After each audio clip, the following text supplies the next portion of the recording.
Donc nous passons un petit moment ensemble ce soir pour nous encourager avec l'Évangile, avec le seul Évangile dans lequel nous croyons. Nous n'avons pas envie de changer l'Évangile. Hein? Je ne sais pas pour vous, hein? On ne veut pas changer l'Évangile. Et on ne veut pas d'un Évangile qui s'adapte. On veut de l'Évangile, qui est le même. Où le Seigneur dit qu'il est le même hier, éternellement. Hein? Hier, aujourd'hui et éternellement. Hein? C'est cet Évangile-là que nous voulons entendre. Nous voulons que la foi vienne dans nos cœurs par cet Évangile. Et nous avons l'assurance que le Seigneur accomplira son œuvre si nous sommes fidèles dans son Évangile. Jean chapitre 15, on va lire Jean chapitre 15.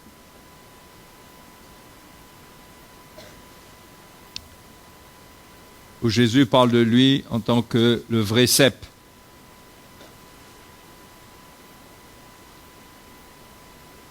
Alors, avec tout ce que vous avez entendu récemment, vous avez à cœur d'être des disciples ou bien des suiveurs de religion? Hein? Hein? C'est là la clé, hein? C'est ça qu'il faut... C'est là qu'il faut faire le choix. Hein? Et croyez-moi, il n'y aura pas de 10 choix. Hein? Hein?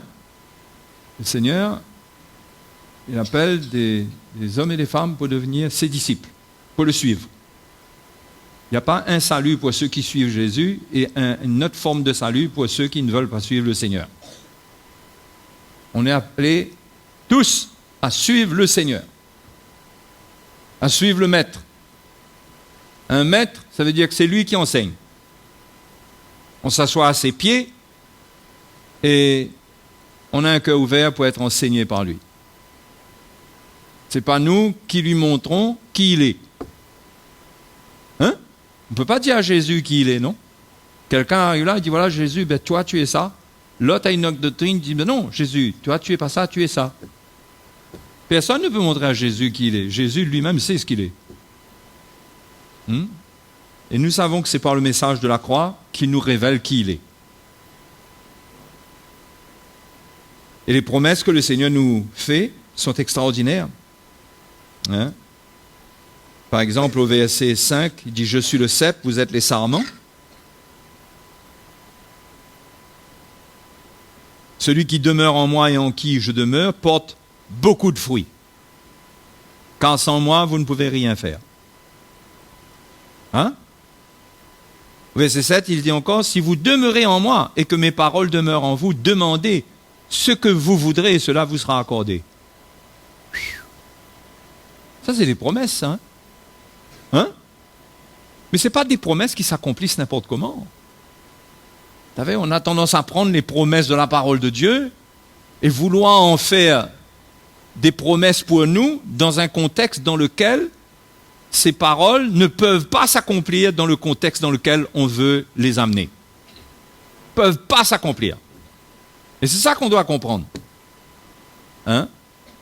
Que si on veut voir ces promesses, nous devons comprendre qu'est-ce que le Seigneur dit. Et au verset 1er, il dit « Je suis le vrai cep ». Remarquez, il dit le vrai cep.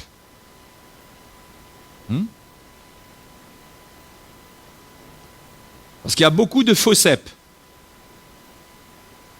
Il y a beaucoup de ceps qui ont été trafiqués. Et Jésus dit, je suis le vrai cep. Et mon Père est le vigneron.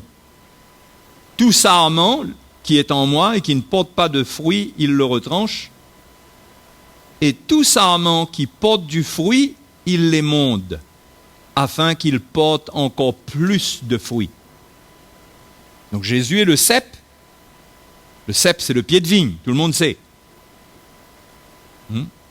On sait que le fruit de la vigne est une illustration du sang de Jésus. Vous savez ça. Les raisins rouges. On va me dire, il y a des raisins blancs aussi. Hein?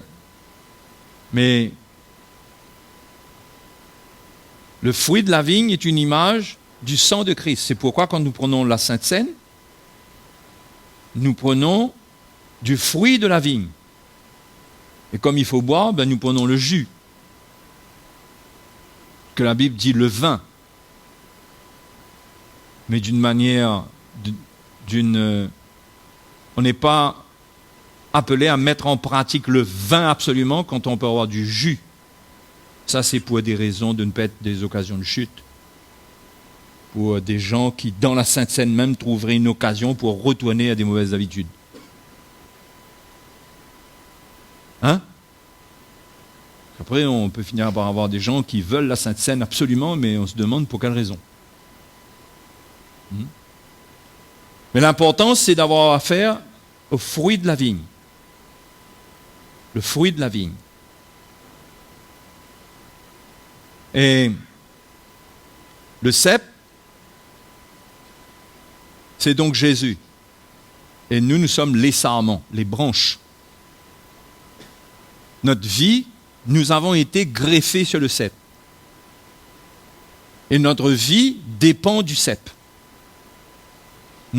Tout ce que Dieu va nous donner en tant que sarment, ça va dépendre de notre attachement au cep.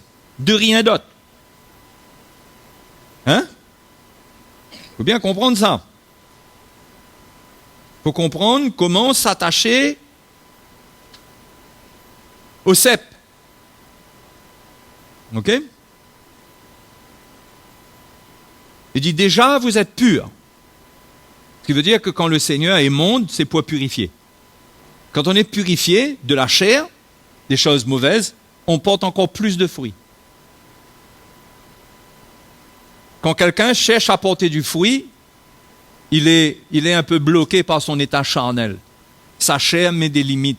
Il a besoin d'être purifié de ce qui est dans sa chair pour que les barrières, les limites soient ôtées et qu'il arrive à porter encore plus de fruits. C'est pourquoi le Père fait une chose, il émonde, il taille, il enlève ce qui est inutile. Dans la branche, il coupe. Hein? Et déjà, vous êtes purs, au verset 3, à cause de la parole que je vous ai annoncée. Demeurez en moi et je demeurerai en vous. Comme le sarment ne peut de lui-même porter du fruit s'il ne demeure attaché au cep, ainsi vous ne le pouvez pas non plus si vous ne demeurez en moi. Je suis le cep, vous êtes les sarments. C'est incroyable comment le Seigneur insiste là-dessus, quoi. Il veut qu'on comprenne bien ça.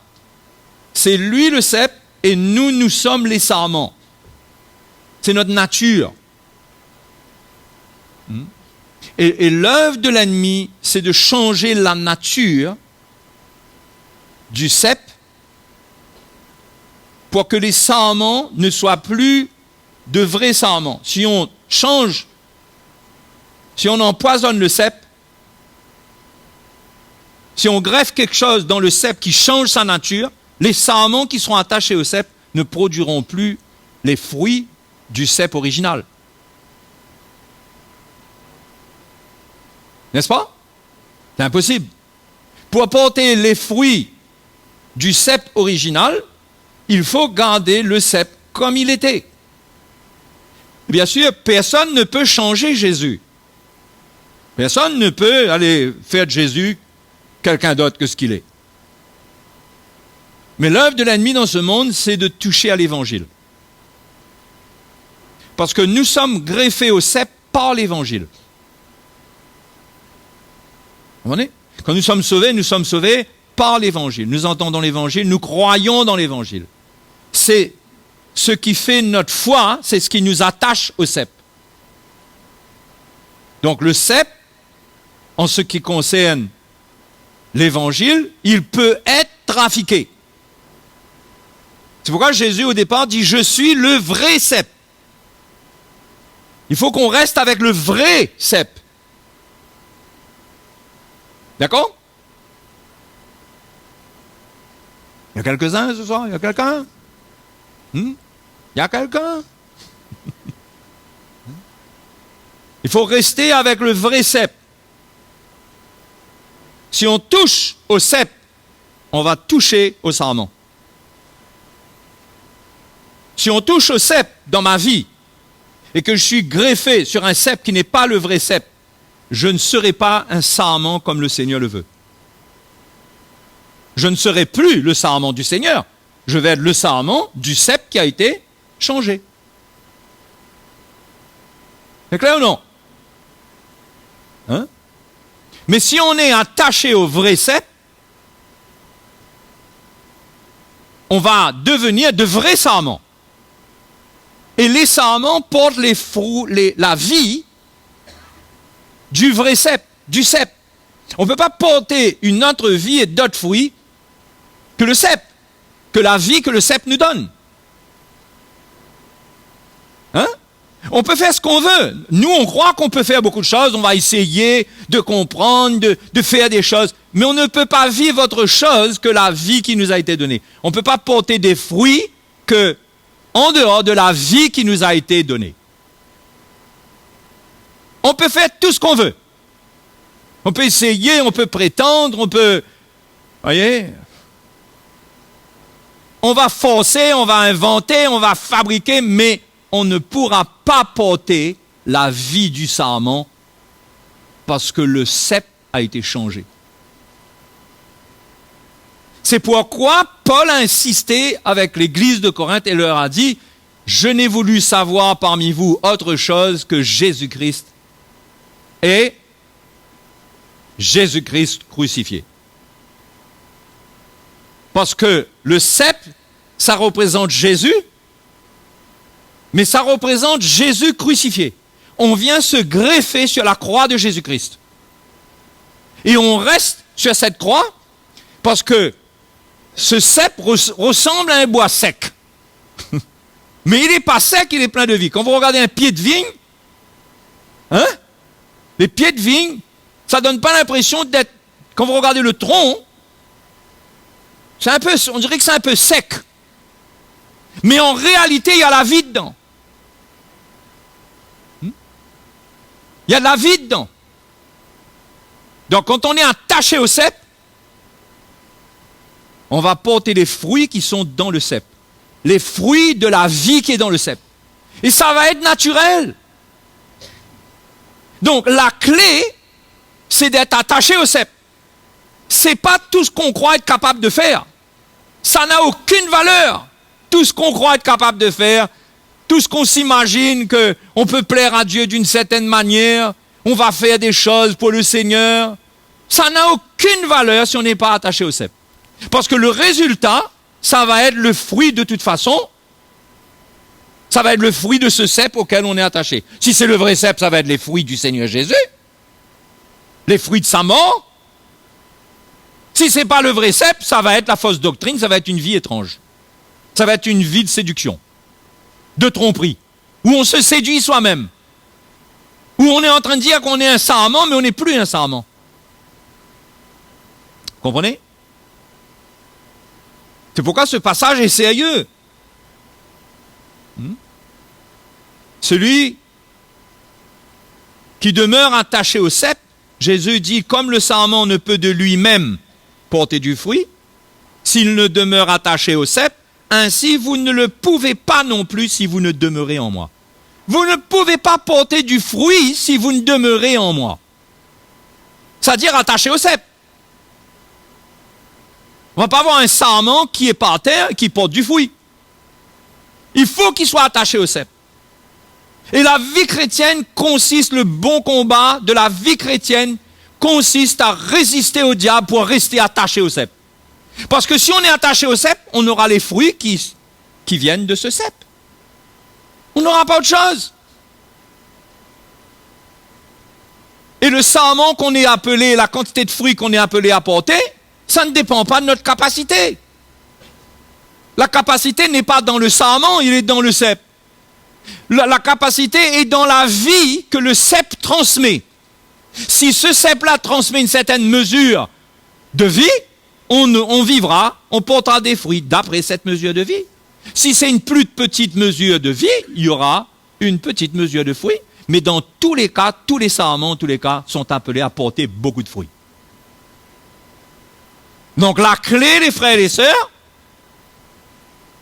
c'est quoi? C'est rester attaché au cep. Et c'est d'avoir une révélation de ce que le cep est.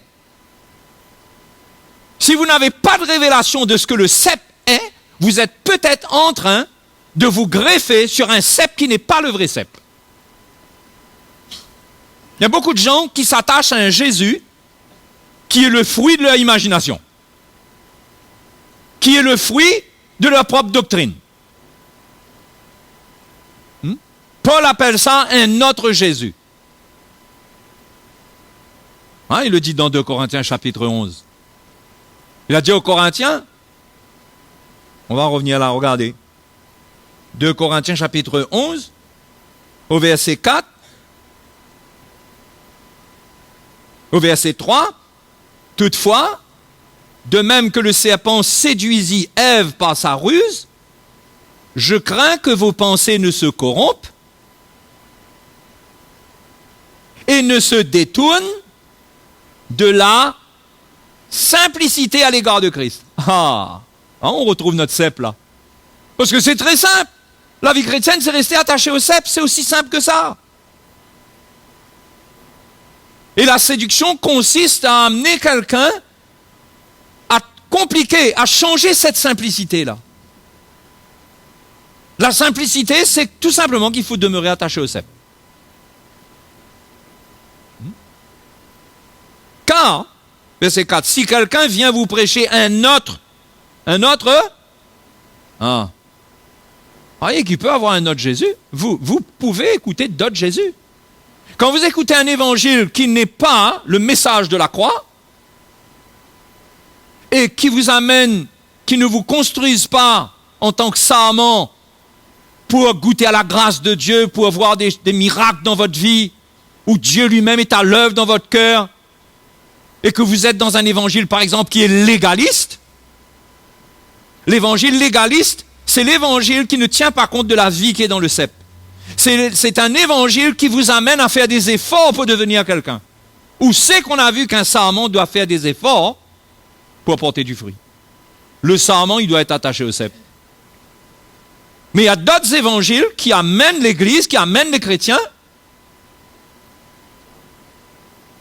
à s'attacher, à trouver un autre cep, ou à se greffer, qui amènent les chrétiens à ça, à se greffer sur des ceps sur lesquels le diable a mis une greffe. Il y a quelque chose qu'il a fait, il a greffé quelque chose de lui dedans, et ça a changé la nature de ce cep.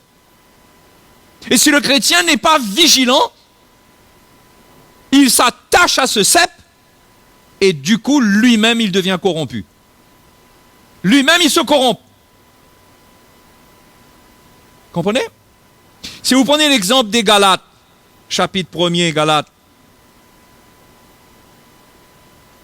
au chapitre 1er de Galates, au verset 6, Paul dit, « Je m'étonne que vous vous détourniez si promptement de celui qui vous a appelé par la grâce de Christ pour passer à un autre évangile. » Hein? Il vous a appelé par la grâce de Christ. Et c'est ça la vie chrétienne. La vie chrétienne, c'est expérimenter la grâce de Christ. La grâce, c'est quoi? C'est que tout ce que nous sommes appelés à être, Dieu nous le donne, Dieu le produit en nous. C'est ça la grâce. Et l'évangile, le message de la croix est un appel à être attaché à un cep qui nous fait goûter à la grâce qui est en Christ. Si c'est Christ, si c'est le vrai cep, si c'est le vrai Jésus, si ce n'est pas un autre Jésus, on va avoir les fruits de Jésus-Christ dans notre vie.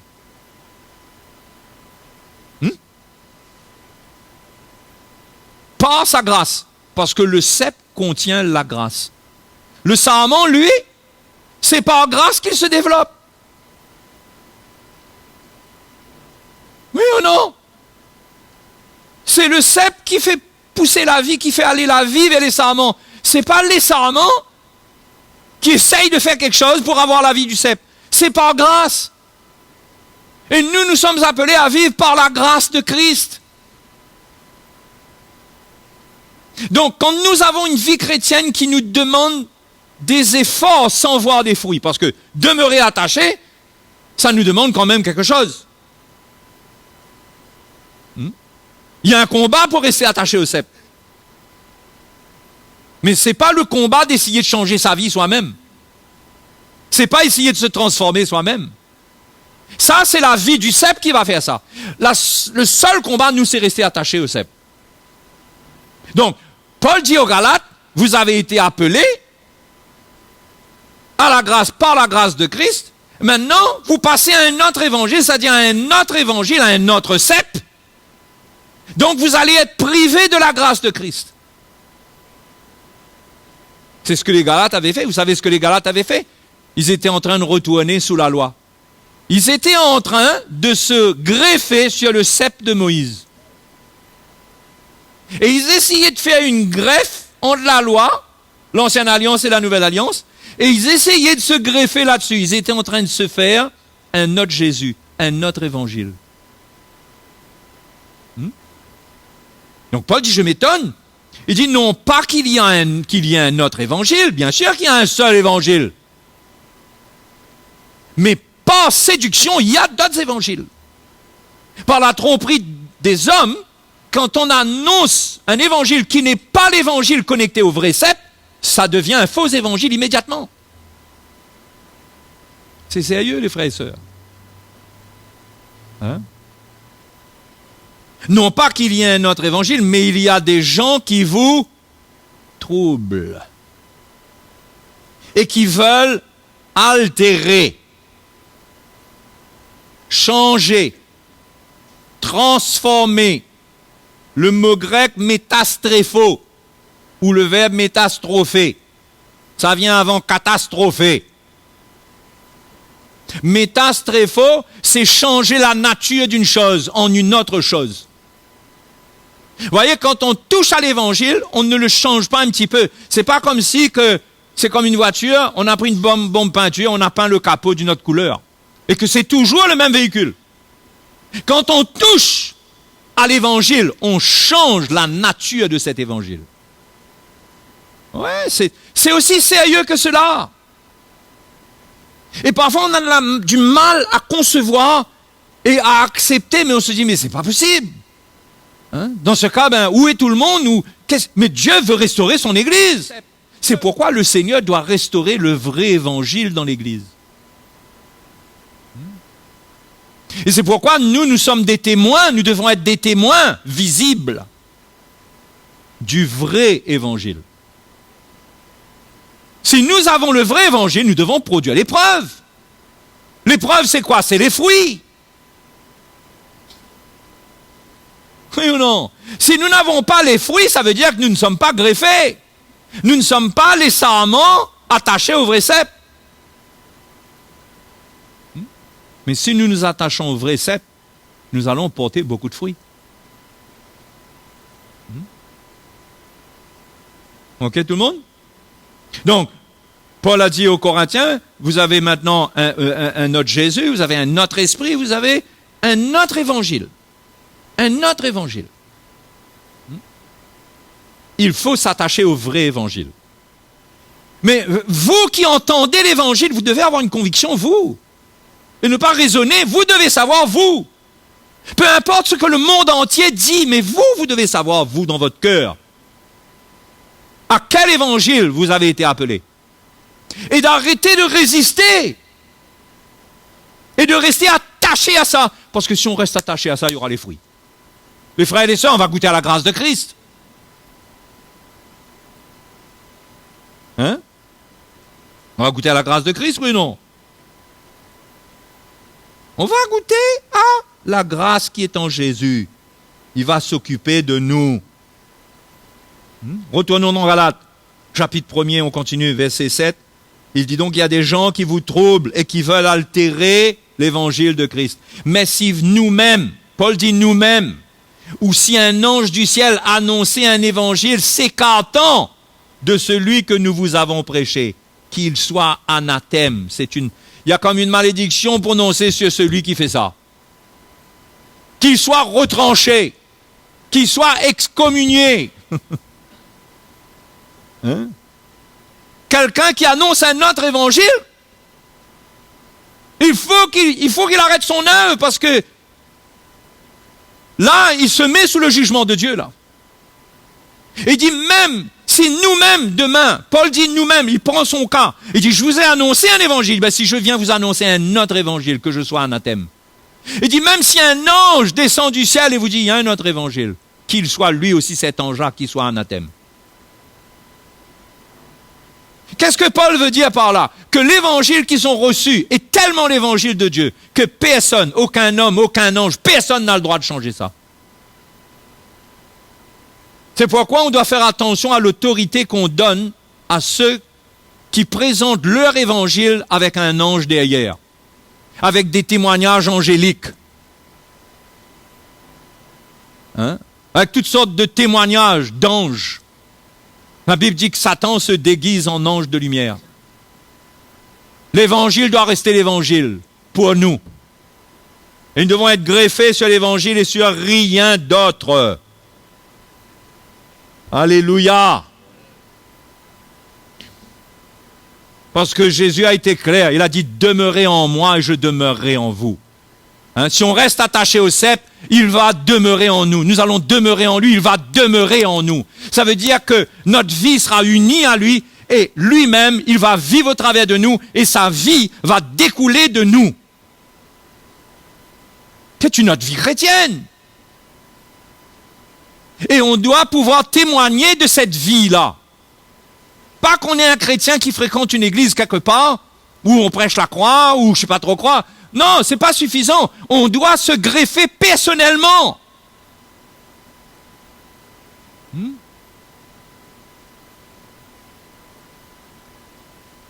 Et Jésus dit, celui qui demeure en moi et en qui je demeure. Oui, c'est toujours celui qui demeure en moi et en qui je demeure. Demeurez en moi et je demeurerai en vous. Voyez bien que c'est pas, je suis né de nouveau, il y a 20 ans de ça et le Seigneur demeure en moi. Ah non! C'est pas ce qu'il dit ici. Il dit, demeurez en moi et je demeurerai en vous. Vous êtes d'accord avec moi qu'il y a une condition quand même là? Est-ce que vous voyez ça, vous, comme moi je vois? Hein? Il y a une condition. Demeurez en moi, numéro 1, et je demeurerai en vous. Conséquence, je demeurerai en vous. C'est une conséquence.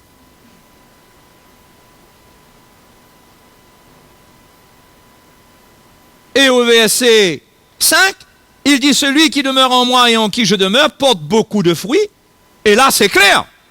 Qu'est-ce qu'il dit? Car sans moi, vous ne pouvez rien faire. Ça veut dire quoi, ça? Car sans moi, vous ne pouvez rien faire, là.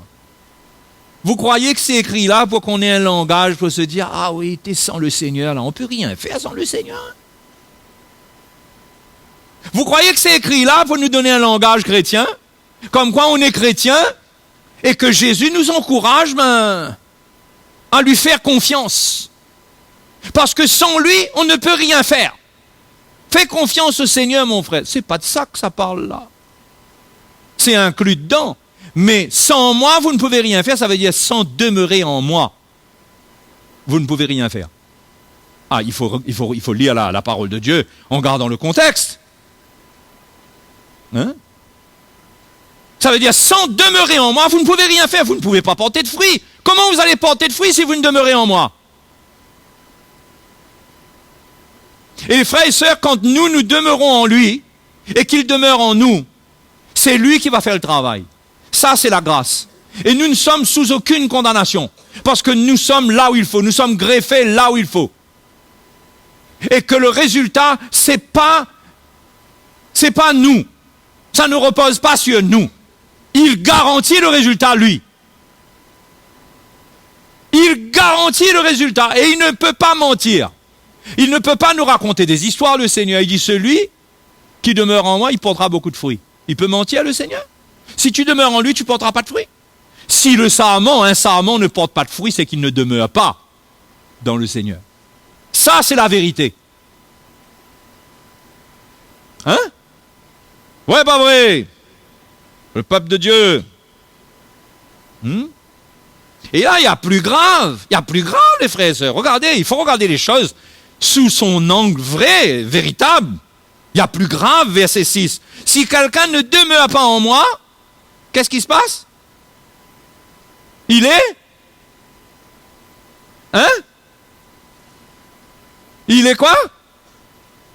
Vous avez votre Bible avec vous, là? Faut pas avoir honte de venir à l'église avec sa Bible. Hein?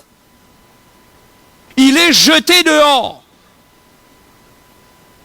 Vous lisez quoi, vous? Vous avez ça dans votre Bible? Il est jeté dehors. Ça veut dire quoi, ça? Il est jeté dehors. C'est quelque chose de bien qui lui arrive, là, au sermon? Super, là, il est correct, là. C'est grave. Il est jeté dehors. Mes frères et mes sœurs, ça, c'est la parole de Dieu.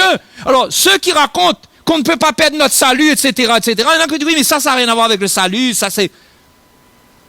Mais j'aurais bien aimé. Mais jusqu'à quel point quelqu'un peut rétrograder au point où il abandonne la foi. Et la Bible nous dit ici, il est jeté dehors comme le sarment et il sèche. Puis on le ramasse, on le jette au feu et il brûle. Ben, j'espère que ça a une autre signification que ce que je vois là. On va dire non, ça c'est le feu de l'épreuve, il va être jeté dehors dans le monde, il va être tourmenté, tout ça. Ok. Mais je dis que quelqu'un qui se laisse aller à sécher, parce qu'il refuse de se greffer, il refuse l'œuvre de Dieu, il va sécher.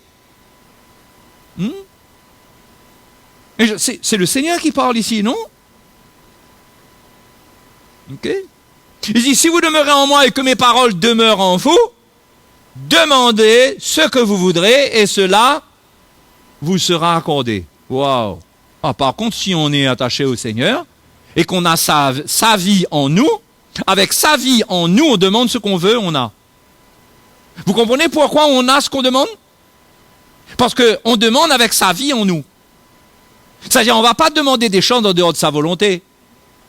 On va demander des choses conformes à sa volonté, conformes à la vie qui circule en nous, qui nous inspire des prières, qui nous amène à avoir certaines aspirations vers la sainteté, vers le service. Et on va prier, et Dieu va nous exaucer, et Dieu va nous équiper. Donc, Jésus nous met devant un choix. On reste attaché au cep et on porte du fruit, ou bien on sèche. Et le Père, au départ, la Bible dit, il dit que tout sarment qui est en moi et qui ne porte pas de fruit, il le retranche. Ok, certains disent oui, mais il le retranche, mais il est sauvé quand même, etc. J'espère. Moi, j'ai pas de problème, moi. Je ne veux pas conclure doctrinalement sur ces choses-là. Mais je dis que ce que je lis, quand même, devrait susciter la crainte du Seigneur. Et que la vie chrétienne, c'est travailler à notre salut avec crainte et tremblement. Avec crainte et tremblement. C'est pas prendre la vie chrétienne à la légère, se reposer sur une nouvelle naissance qui s'est passée il y a 30 ans, et pendant ce temps, aujourd'hui, je suis mort, je suis sec, et je suis toujours en train de dire que moi, je suis chrétien, moi. Jusqu'à quand je peux me vanter comme ça? Quel est mon état? La réalité, c'est quelle vie? Est-ce que je transporte de la vie ou je ne transporte pas de vie? Est-ce que je porte du fruit par la vie de Christ ou je ne porte pas de fruit? Si j'ai la vie de Christ, je porte les fruits qui sont en Christ. Si je n'ai pas la vie, je vais sécher. Si je sèche en tant que sarment, je vais tomber de l'arbre. Je vais même être coupé, être retranché. Je ne sais pas, j'aime pas parler de ce genre de choses-là comme ça. Mais on arrive sur des passages. Hein? Mais les frères et les sœurs, c'est sérieux. En tant que chrétien, si on est chrétien, on est appelé à porter du fruit. Et quand on porte du fruit, le Père nous émonde pour qu'on porte encore plus de fruits. Mais vous remarquerez une chose, c'est qu'avant de dire « demeurez en moi et je demeurerai en vous », il parle d'émonder. Vous êtes d'accord? C'est au verset 2 qu'il parle d'émonder. Non? Au verset 2, il dit « Et tout sarment qui porte du fruit, il l'émonde, afin qu'il porte encore plus de fruits. » Ensuite, au verset 4, il dit « Demeurez en moi et je demeurerai en vous. » Maintenant, je vais vous expliquer quelque chose. Le grand défi dans la vie chrétienne, c'est que quand le Père nous émonde, qu'on demeure dans le Seigneur. Quand le Père nous émonde, on demeure en Christ.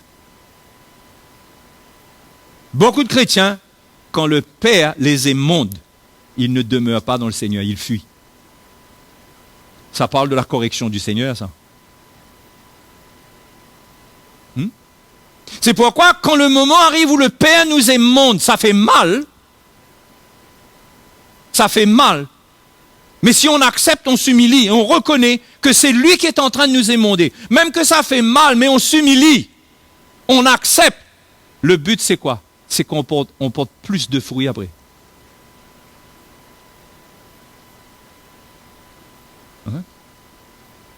Et dans Hébreux, chapitre 12, l'auteur de l'Épître aux Hébreux parle du châtiment du Seigneur. Et un chrétien qui n'accepte pas la correction et qui fuit la correction, c'est un chrétien qui ne peut pas demeurer en Christ. Il ne peut pas. Ça va être difficile pour lui. Parce que pour qu'il demeure, il faut que le Père l'émonde, il faut qu'il soit en bonne santé. Si le Père ne l'émonde pas, la sécheresse va prendre le dessus dans sa vie. Les boucs qui sont malades vont prendre le dessus sur le sarment qu'il est. Il faut qu'il soit émondé pour sa bonne santé. Et quand il est en bonne santé, il va porter beaucoup de fruits. Mais s'il n'accepte pas d'être émondé, il va être malade. Et quand il sera malade, il va sécher. Donc, le défi dans notre relation avec le Père Céleste, c'est d'accepter qu'il nous émonde.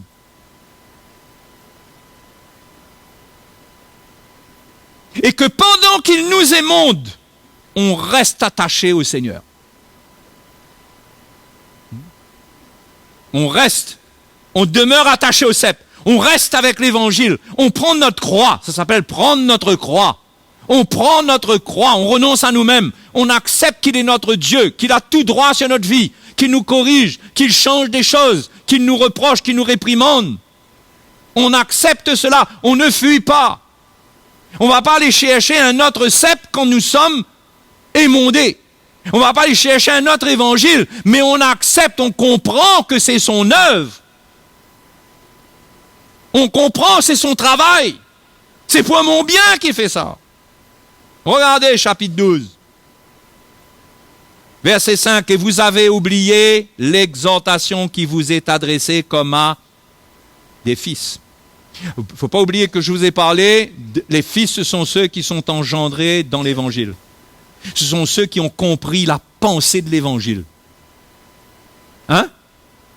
C'est le disciple qui a saisi la pensée du Seigneur et que sa vie devient un reflet de cette pensée. Celui qui comprend la pensée du Seigneur, il comprend ce qui se passe ici. Cette exhortation est adressée comme à des fils. Celui qui n'est pas un fils, il ne comprend pas ces paroles-là.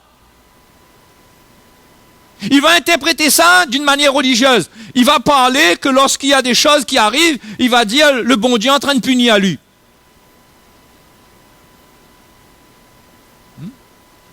Il ne va pas parler de ça dans le bon esprit. Mais cette exhortation concernant le châtiment du Seigneur est adressée comme à des fils. Mon fils, ne méprise pas le châtiment du Seigneur et ne perds pas courage lorsqu'il te reprend.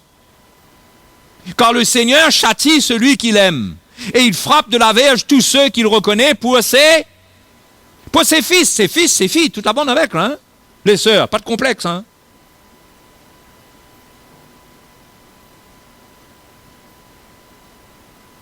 Supporter le châtiment. Ah, voilà comment on demeure. On supporte le châtiment.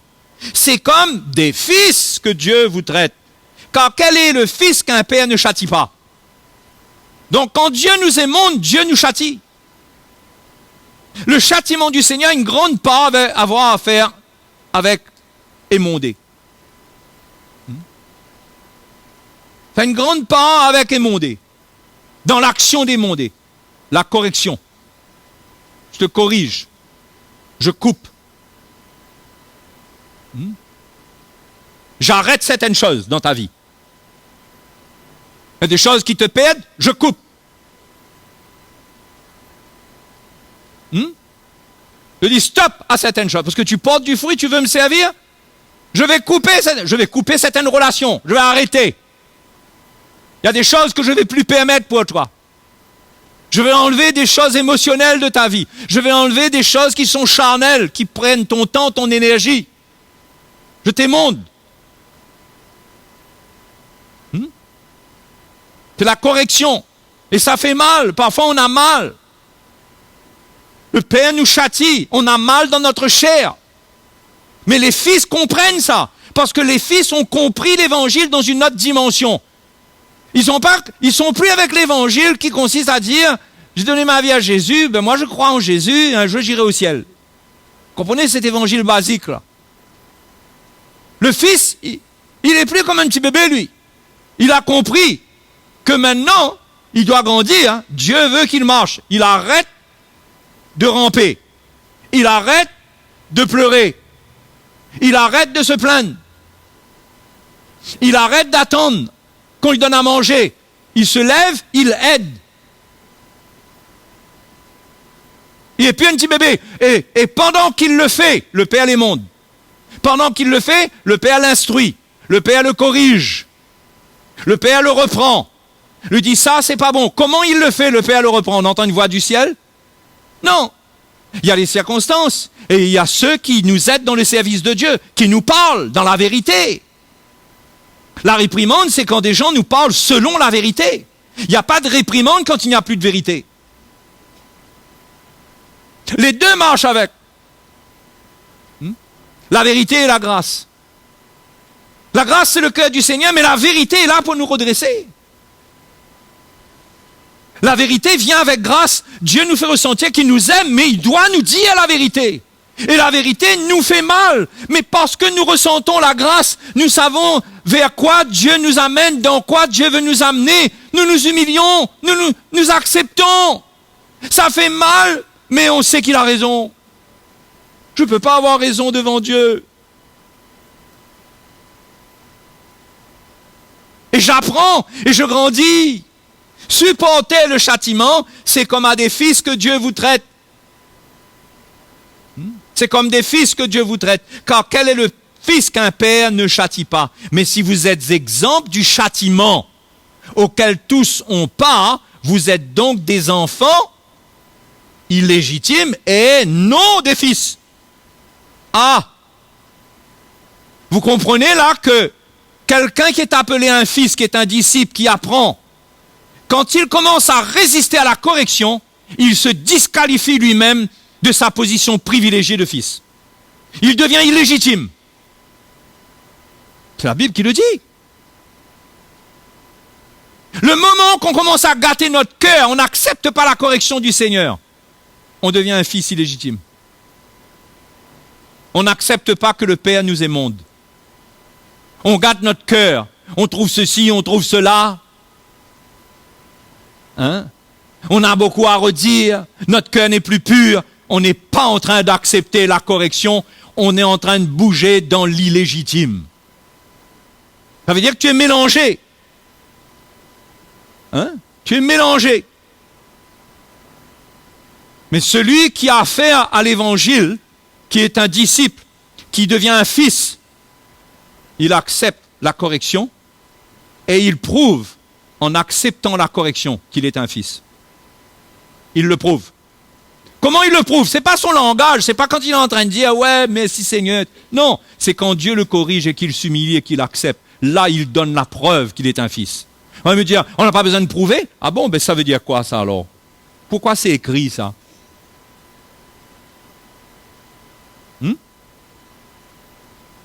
Si vous êtes exempts du châtiment, vous êtes des enfants illégitimes. Bon, là, non seulement si quelqu'un refuse la correction, mais si quelqu'un n'est jamais corrigé. C'est ça qu'il est en train de dire là.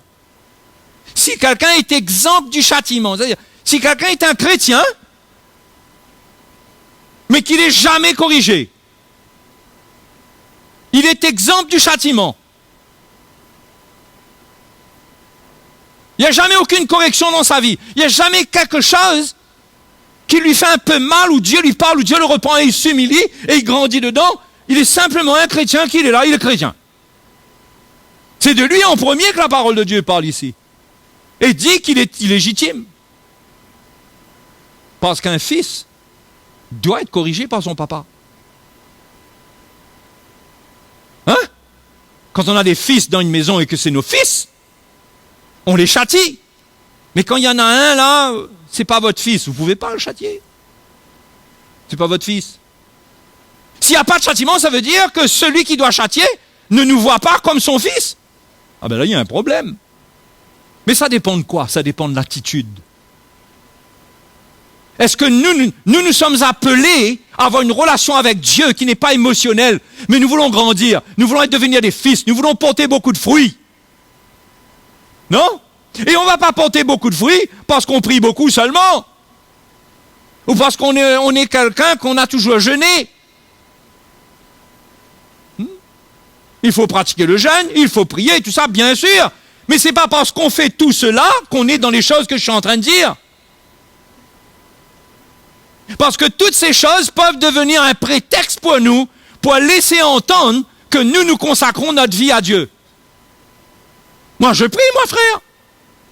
Moi, je jeûne, moi. La question ici, c'est pas ça. C'est est-ce que Dieu te châtie?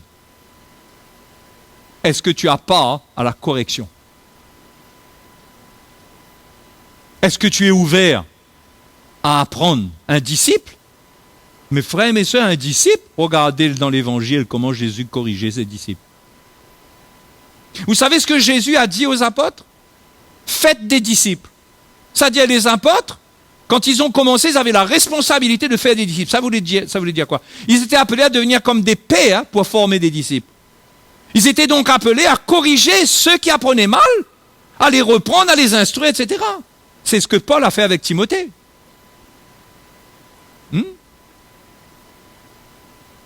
Donc, en tant que disciples, nous sommes appelés à expérimenter la correction du Seigneur. C'est la vie normale du chrétien. Un chrétien ne peut pas être orgueilleux et dire, frère, j'entends ce que vous dites là, mais moi, je suis convaincu que les choses, c'est comme moi je crois. Donc, toi, tu crois comme ça, moi, je vois autre chose. Mais il faut savoir qui Dieu a établi pour instruire qui. Après, chacun est libre pour faire ce qu'il veut, mais il en paiera les conséquences. Ce qui est sûr, c'est qu'un chrétien doit être un disciple qui apprend, et il doit être dans une relation avec un maître, qui l'instruit, qui le reprend.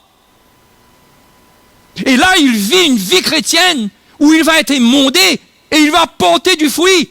Et là, tout sera possible dans sa vie. Les faiblesses qu'il ressent, mais c'est rien pour le Seigneur, ça. Dieu, avec sa vie, peut enlever toutes les mauvaises choses. Le point, c'est pas où tu es faible, en quoi tu es faible. Le point, c'est est-ce que tu es attaché au cep? Est-ce que tu demeures en lui? Et est-ce que tu portes du fruit en demeurant en lui? Déjà, tu portes du fruit? Ou bien tu es un chrétien, tu es comme ça là? Hein? Le sujet est sérieux, non? Le verset 9 dit d'ailleurs, puisque nos pères, selon la chair, nous ont châtiés et que nous les avons respectés, ne devons-nous pas, à bien plus forte raison, nous soumettre au Père des esprits pour avoir quoi? Pour avoir quoi? La vie. Vous voyez?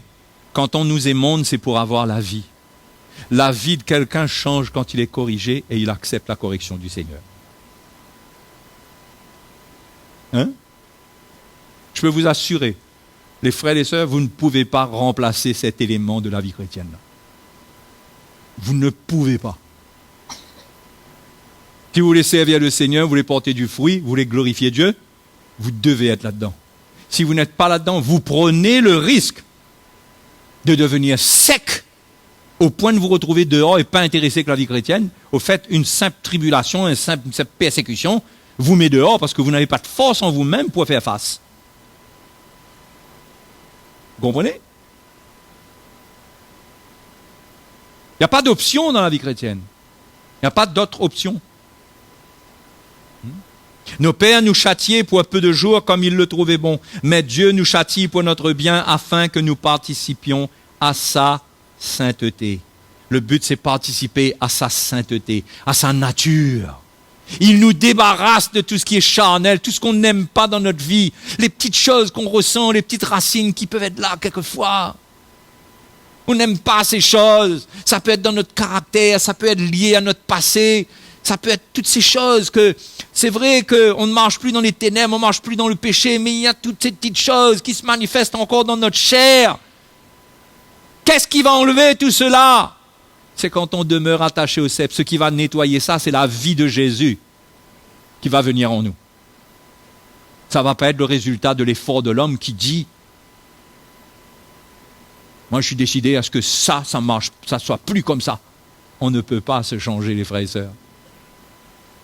On ne peut pas se changer. Il est vrai que tout châtiment semble d'abord un sujet de tristesse et non de joie, mais il produit plus tard, pour ceux qui ont été ainsi exercés, un fruit paisible de justice. C'est-à-dire quand on est corrigé, ça fait mal. Ça fait mal. Mais ceux qui ont été exercés à la correction, qu'est-ce qui se passe dans leur vie? Il y a un fruit paisible de justice qui bourgeonne, qui vient sur leur sarment. C'est-à-dire tout seul, la justice bourgeonne. C'est-à-dire une vie qui plaît à Dieu, la sainteté. Ça bourgeonne. Tout d'un coup, on commence à voir en nous, on commence à voir qu'il y a des choses qui ne nous intéressent plus. Il y a des choses qui ne nous tentent plus. Il y a des choses qui ne nous attirent plus. Il y a des choses qui ne nous affectent plus. Pourquoi? Parce que la vie de Christ, cette vie de Jésus est la victoire contre toute impureté, toute mauvaise pensée, toute chose mauvaise. Notre caractère se transforme, on a le fruit de l'esprit, on a l'amour, on a la joie, on a la paix, le fruit paisible de justice. C'est-à-dire, fruit paisible, ça veut dire qu'on ne force pas, on ne fait pas la guerre pour avoir ce fruit-là. Ça vient tout seul, on est un sarment. La nature du sarment, c'est porter du fruit. C'est pas aller fabriquer le fruit, c'est porter du fruit. Tout dépend d'une seule chose. Est-ce qu'on va demeurer? Demeurer en lui quand il est monde. Quand on est confronté dans l'Église,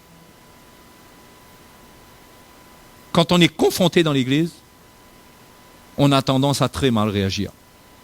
Quand on est repris quelque part, on a tendance à réagir, à repointer le doigt vers l'autre et on cherche et on accuse, on cherche qui a tort, qui n'aurait dû dire, qui n'aurait pas dû dire, pourquoi ceci, cela. Mais derrière beaucoup de choses, il y a le sécateur du Père. Derrière beaucoup de choses. Et le chrétien ne devrait pas lutter avec sa chair. C'est comme ça qu'il y a des chrétiens qui quittent leur église, qui se retrouvent dans le monde, ou qui vont sur un autre cep. Parce qu'ils estiment qu'ils n'ont pas à vivre ça. Mais tu dois vivre ça. Si tu es un fils ou une fille, tu dois vivre ça. Tu ne peux pas avoir une vie où il n'y a pas ça dedans.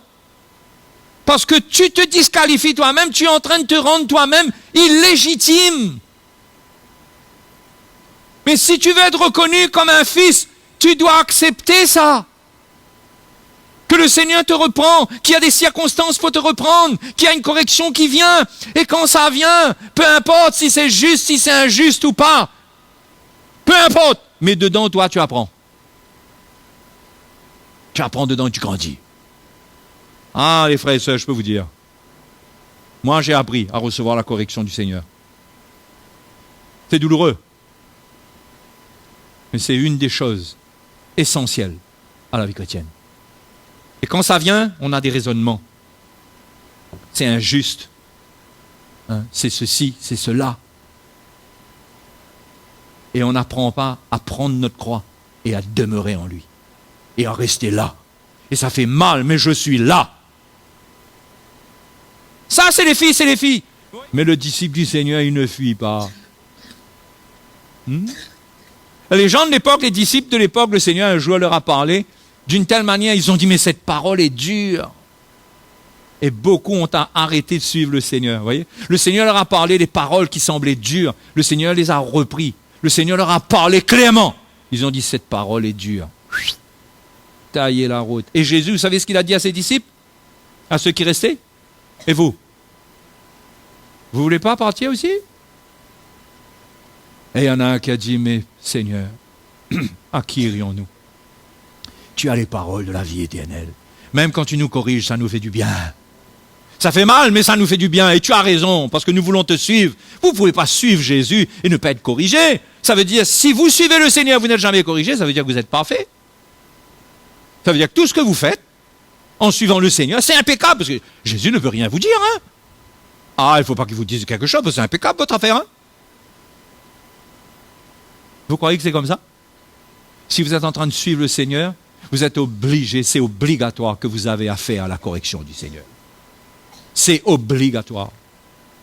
C'est pourquoi, dans l'Église, il ne faut pas rechercher les relations émotionnelles où on a des gens qui nous plaisent, avec qui on s'entend et qui s'entendent avec nous et qui comprennent notre situation. Non, on doit rechercher des relations spirituelles avec des gens qui peuvent nous parler dans la vérité. On ne doit pas vouloir des serviteurs de Dieu et des servants du Seigneur dans la maison de Dieu qui nous caressent dans le sens du poil. Hein?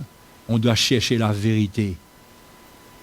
Et si on la recherche, la vérité viendra souvent sous une forme d'instruction, mais aussi de réprimande. Et si on s'humilie, on va grandir, on va mûrir dans le Seigneur, on va devenir une autre personne, on va prouver qu'on est un fils. Hein? Vous voulez pas prouver que vous êtes des fils et des filles dans la maison de Dieu? Eh bien, passez le test de la correction. Passez le test de la correction. Et arrangez-vous pour être à portée de correction. Sinon, vous serez à portée de corruption. Oui, parce que si vous êtes corrigé, vous serez émondé, vous serez changé, vous aurez une vie pour vous aider à faire face à tout ce qui vient dans ce monde. Mais si vous gardez votre vie dans la chair, vous serez attiré vers ce qui est corrompu, parce qu'une chair qui n'est pas émondée, qui n'est pas circoncise, elle porte les désirs du monde et des choses du monde, et le monde va devenir tellement attrayant qu'on ne pourra pas résister. Les frères et les sœurs, on ne pourra pas résister. Celui qui n'accepte pas que Dieu le délivre dans sa chair, il ne pourra plus résister dans ces derniers temps. C'est trop fort. Il faut que Dieu nous émonde et enlève cette affaire qui nous attire. Il faut qu'il enlève ce truc qui déclenche mon caractère. Ben dans la persécution, comment je vais faire? Je vais battre tout le monde? Il faut que j'arrive à accepter, à prendre des coups. Il faut être émondé dans le caractère, dans tout, être émondé. Vous comprenez l'importance de ces choses, les frères et sœurs? Alléluia. Allons prier le Seigneur.